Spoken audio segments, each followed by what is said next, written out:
Udah ya. Ya, assalamualaikum warahmatullahi wabarakatuh. Selamat malam kepada teman-teman kelompok 35 dan 36 peserta studi independen GNIK. Juga halo kepada penonton YouTube yang sedang singgah di video ini. Terima kasih atas kesediaannya menghadiri pertemuan ini dengan agenda mempresentasikan hasil diskusi antara kelompok 35 dan kelompok 36 atas tugas yang diberikan oleh Pak Irfandi dan Pak Rudi dengan topik tugas problem solving and decision making. Langsung saja hasil diskusi dari tugas tersebut akan dipaparkan oleh perwakilan anggota dari kelompok 35 dan 36. Kepada teman-teman saya persilahkan atas pemaparannya. Mangga. Di sini saya Mentari akan menjelaskan mengenai kasus penurunan profit dari kasusnya Porto Kuliner, di mana kita bisa lihat bahwa dari diagram di sini ada 6 cabang, yaitu Sulanjana, Pajajaran, Sekeloa, Sentrasari, Buah Batu, dan Dagu Atas. Adanya penurunan di sini adanya penurunan yang sangat drastis dapat dilihat dari 2 cabang. Dari keenam ini yang paling drastis yaitu Sulanjana dan Buah Batu. Nah, penurunan dari dua cabang ini yang sangat terus-menerus dari tahun 2018, 19, 2020 hingga 2021 secara kontinu. Next. Nah, di sini ada tabel profit dari cabang Sulanjana, Pajajaran, Sekeloa, Sentrasari, Buah Batu, dan Dagu Atas. Total profit per tahun, di mana tahun 2018 Porto Kuliner mengalami keuntungan sebesar 6.200.000.000 dan pada tahun 2019 mengalami profit sebesar 6.329.000.000. Pada tahun 2020 mengalami profit sebesar 5.215.000.000 dan pada tahun 2021 mengalami profit sebesar 4.430.000.000. Di sini dapat disimpulkan bahwa baik dari diagram maupun tabel di sini bahwa Porto Kuliner mengalami penurunan hingga lebih dari 30% besarnya. Selanjutnya akan dibacakan oleh Tasya.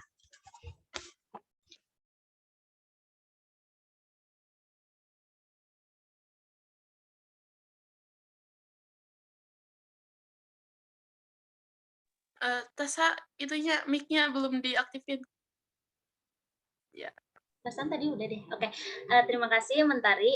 Pada kesempatan kali ini kami dari kelompok 35 dan juga 36 telah menganalisis menggunakan metode Fishbone, di mana masalah utama dari yang sudah dijabarkan yaitu penurunan profit sebesar 30% yang disebabkan oleh COVID-19, jumlah pelanggan menurun, lalu beban biaya operasional. Nah, dalam kasus COVID-19 ini diberlakukannya PPKM yang mengakibatkan jam buka restoran dibatasi, dine-in dibatasi, dan juga pengunjung yang menurun. Karena jadi pelanggan itu karena dibatasi jam bukanya, jadi otomatis pengunjung tersebut juga membatasi diri gitu loh untuk keluar rumah untuk makan di tempat. Lalu ada juga kepanikan konsumen yang mana pelanggan tidak mau mengunjungi restoran tersebut, dikhawatirkan takut kurang bersih atau takut tidak sehat atau bagaimana atau yang lainnya karena sedang adanya pandemi COVID-19 ini. Selanjutnya yaitu konsumen tidak makan di restoran. Lalu ada juga jumlah pelanggan menurun. Dalam kasus ini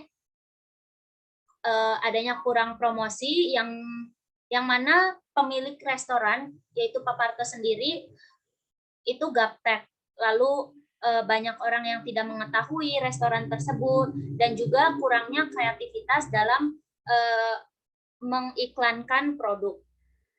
Selanjutnya permasalahannya yaitu pelanggan yang merasa bosan, di mana pelanggan tersebut merasa bahwa restoran Paparto ini menu-menunya itu tidak di-upgrade, menunya kurang variatif, dan juga pelanggan-pelanggan yang sudah merasa bosan ini mencari tempat makan lain yang lebih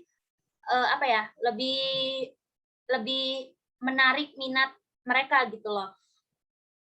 Nah, menu-menu yang tidak di-upgrade ini bisa jadi disebabkan karena pemilik restoran Paparto sendiri itu tidak up to date dengan makanan-makanan terkini atau makanan-makanan yang memang sedang digandrungi oleh masyarakat sekitar.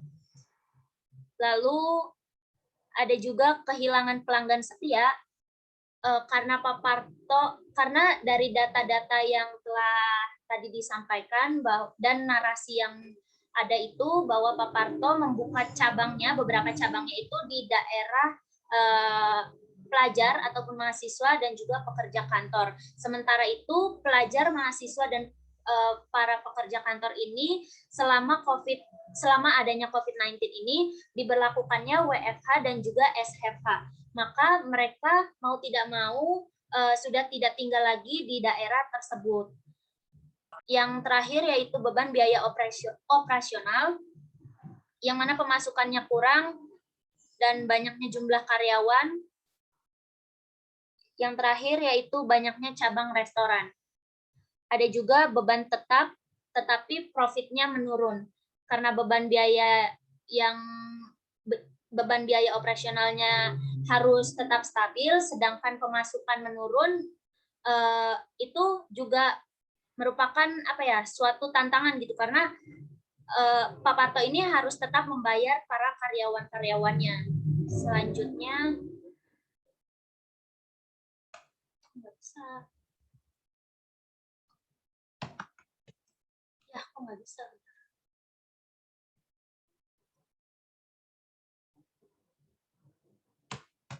Kok nggak bisa ganti slide sih?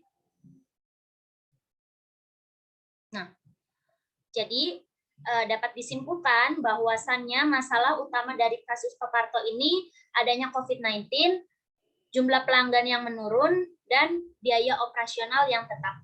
Ya. Selanjutnya akan dipaparkan oleh Nurhaliza. Mangga.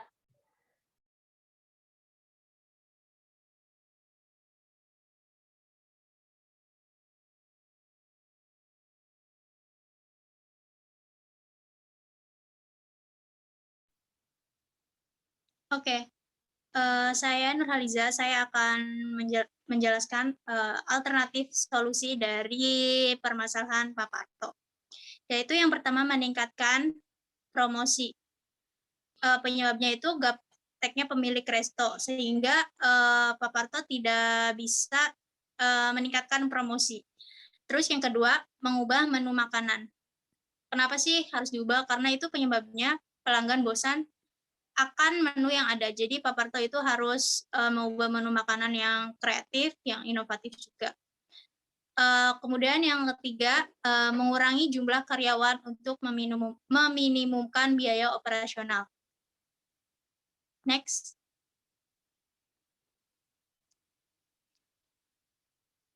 Oke, jadi solusi pilihan untuk masalahnya Paparto itu, yang pertama, ada meningkatkan promosi dengan cara mempelajari media online. Hal ini bertujuan untuk menyebarluaskan promosi dari media online. Terus, cara yang kedua dengan mendaftarkan Parto Kuliner ke beberapa delivery online. Solusi yang kedua yaitu menu yang inovatif. Paparto harus membuat menu makanan yang baru. Hal ini bertujuan agar menarik pelanggan untuk datang kembali. Terus, Paparto juga harus membuat menu yang variatif.